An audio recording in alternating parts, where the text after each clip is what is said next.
오늘은 대림절 세 번째 주일의 월요일입니다. 오늘도 말씀이신 주님과의 동행을 사모하며 12월 13일 말씀 그리고 하루 묵상을 시작하겠습니다.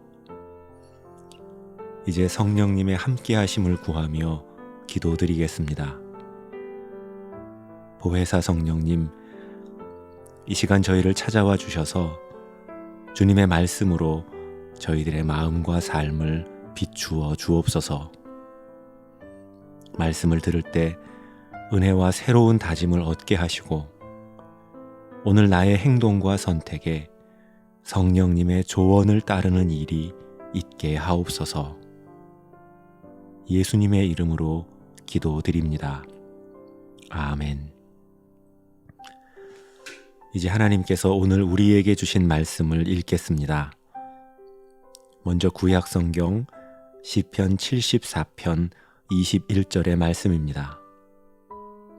주님, 미천한 자가 부끄러움을 안고 떠나버리지 않게 해 주십시오.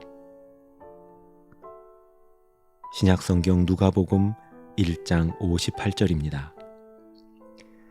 엘리자벳의 이웃과 친척들은 주님께서 그녀에게 큰 자비를 나타내셨다는 것을 듣고 그녀와 함께 기뻐하였다.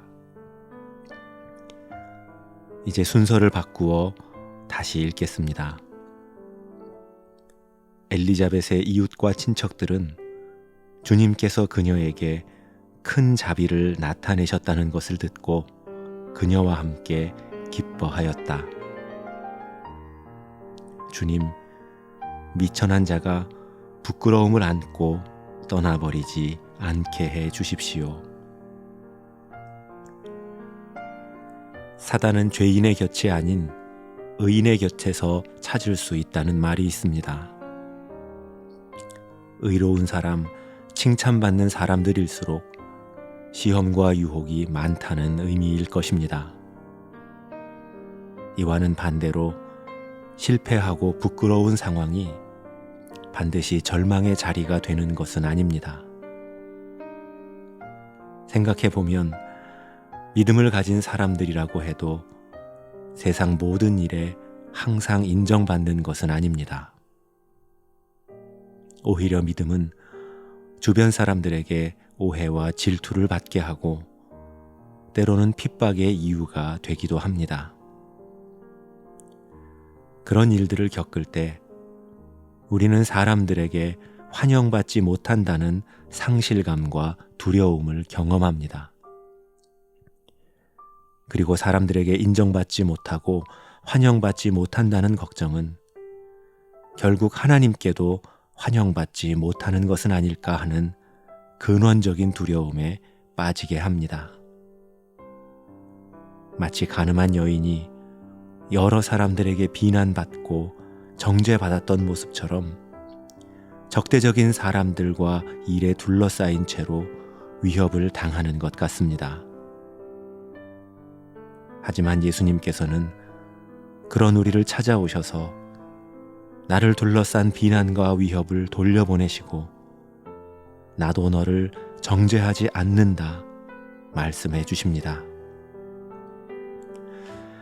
예수님께서 처음 이 땅에 찾아오셨을 때도 예수님께서 맞이하신 현실은 거하실 공간을 찾지 못할 정도로 백성들의 오해와 무지가 있었고 그리고 누군가의 살해 위협이 있었습니다.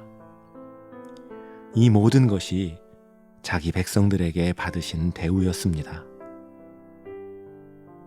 우리 성도들도 이유를 알 수 없는 오해와 비난을 만날 때 놀라거나 두려워하기보다 오히려 가장 낮은 모습으로 오신 주님을 기억하고 우리 예수님께서 세상을 향해 보여주셨던 겸손과 용서의 마음으로 우리를 향한 잘못된 판단을 바꾸어 나가야 하겠습니다.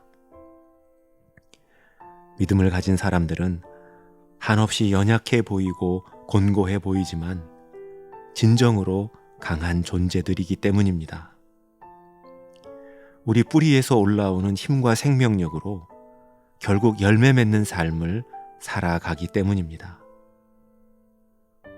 사도 바울도 고린도후서 4장 9절에서 우리는 박해를 받아도 버림받지 않으며 넘어짐을 당하여도 꺾이지 않는다고 말합니다.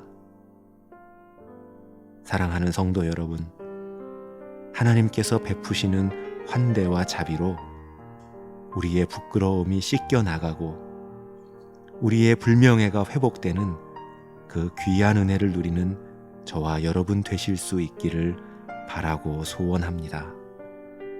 기도드리겠습니다. 사랑의 주님, 사람들이 저를 떠나가고 실망시키고 고립시킬 때도 주님께서 저를 기억하시고 보살피시니 저는 오직 주님 따르기를 원합니다.